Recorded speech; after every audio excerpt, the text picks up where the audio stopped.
Today we are doing a tutorial on the driver's display on a Ford Bronco. This is for the 2025 and newer, 2025, 2026 and into the future. This is a new display from 2025. I love it. It's awesome. A great little upgrade. Let's walk through it. So on your left, you can see we've got an RPM gauge. You can see a little guy unbuckled. That's because I have no seatbelt on. Some gauges down below. That's park, reverse, neutral, drive, and manual mode. That little A with a slash in it means that your engine auto off is not running right now. You've either manually turned it off or there needs the engine to run, so it's not turning that feature on. Little compass next to it is the direction you're pointing, west for me. What's playing on the stereo down there? This song called The Way by Ariana Grande is playing. Then you can see the temperature outside, a little Bronco emblem. That thing there says that our lane departure system is on. If I press the button on the steering wheel, that looks like that. It turns it off. I'll turn it back on so you can see it. This vehicle has 62 kilometers on the odometer. And then you can see my speedometer is in metric because this is a Canadian version. But if you're in the States, it's probably put in imperial to start with. Up top, gas gauge showing us a distance to empty of 107 kilometers with a little arrow pointing that way for the fuel tank. It's on the left-hand side of the vehicle, driver's side. And then we have a temperature gauge up top showing us what temperature the engine is running at. Okay, in the middle, main menu. You see that button? That's because I pressed this one with 3 lines. That's the menu button. It's a back button, OK button, up and down. That's how we're gonna get through things, folks. So my view, let's start with this. I'm gonna hit the OK, go into my view. Right now I've got it on being able to configure the screens. So when I press in OK again, we can pick what screens we have selected. You can select up to 7 screens. You can see I've got a few selected here. When I back out, as I hit the up and down buttons in my view, we can go through the ones I've selected. So I've got off-road status, trip, comm view. I'm gonna pause on this so I can show you what comm view looks like. It shows you just the distance to empty, picture of your car, as well as your speedometer. Now, if we turn off the lane keeping system, you'll see it's even simpler, as now we just get the speedometer and the distance to empty. So if you're wondering why you had a car or why you didn't have a car, now you know it's because you turned on the lane centering system and it gave you a little bit more view in your comm mode. Scroll down one more time. Fuel economy, driver assistance, pitch and roll, got some gauges, and then I can go back to configuration. Gonna hit that back button. We're gonna just roll down through this main menu, trip and fuel. We go in here, we can look at fuel economy, trip 1 or trip 2, pretty basic. Bronco information as we go through here. So there's seatbelts, gauges, off-road status, tire pressure, and pitch and roll. And if I go into any of these, so it's showing me seatbelts and it's showing me that I'm not buckled up. Now I can just toggle down and go through all those screens you saw on the previous page. I do like that the gauges show us some actual readouts of voltage and, you know, kind of like it's some numbers, not just a gauge that doesn't show anything.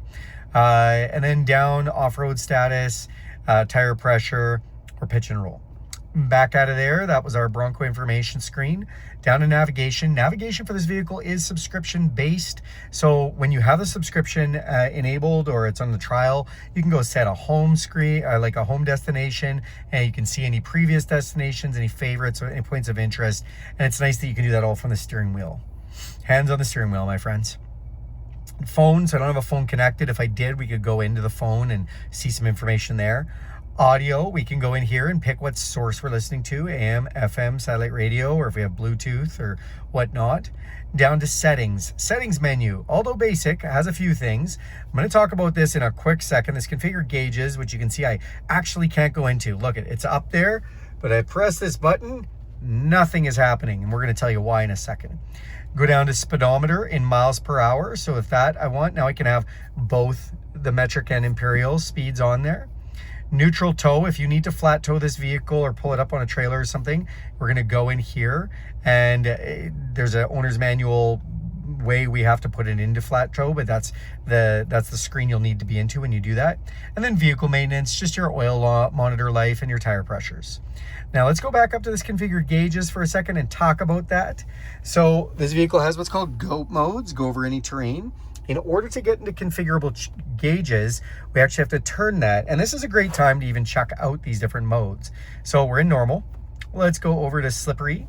So we're in slippery, and it's just gonna shift us into 4x4. It's gonna make things look a little bit different, but not a lot. Then we're gonna go over to Eco. It's gonna take us out of 4-wheel drive, back into 2-wheel drive, and give us kind of some green gauges, make it look a little nice. Then we're gonna go over to Sport. So this is our first selectable gauge where it's really gonna change things for us. It is gonna give us a nice big red thing, and it's gonna say configure gauges.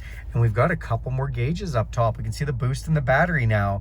We can go into configure gauges. We can swap the gauge position. So, you know, if you want boost in front or battery in front, you can decide what is being put up there. So you can have your boost, your voltage, your oil temperature, your transmission temperature. And yeah, you can pick what gauges you have up.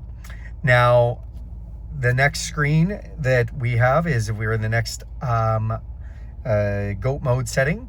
From Sport, we're gonna go over to Sand. So when we're in sand mode, it's again gonna shift us into 4x4, let us do configurable gauges, gonna turn off traction control. The other thing it's gonna do, if you have a Bronco with the forward-facing camera, gonna put the forward-facing camera on, and that's super sweet. And we can see where the wheels are pointed. If we move the steering wheel, that's super cool. And then we're gonna go over to the last mode, and that's Mud and Ruts. So when we're in Mud and Ruts, it's gonna, again, just kind of set things up for us. We're in 4 high, changing the traction control parameters. And again, we get that front camera put on if you have one of those. So now you guys know what I know. You know where to get to the configurable gauges menu. Thanks a lot for watching this. Let's just take a second. So if you happen to have a unit that has, well, you're gonna have cruise control regardless. Let's just put this vehicle back onto normal mode for a second. I'm gonna show you what that looks like. So we're back in normal mode. It's gonna put us back in 2-wheel drive and stuff. Now cruise control here. So if we turn this on, this is how we turn on cruise control, is by pressing that button. When we turn on cruise control, now you can see this one has adaptive cruise control. You may or may not have that in your model. If you do have cruise control on, then you can hit these bars with adaptive, and you can shorten or lengthen the distance between you and the vehicle in front of you for it to slow down.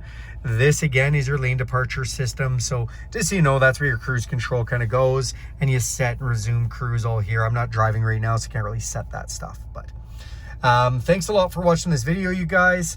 Do me a huge favor and click subscribe to this channel. If you want to see more videos like this, if you hit that bell icon up top, it will notify every time I make a video. If you like this video, give it a big thumbs up. And if you want to do me a huge favor, click subscribe. That helps this channel out huge. Also, if there's anything you want to see about this content or any other content, throw that in the comments section. I'll be happy to get to that. Thanks, everyone, and have a great day.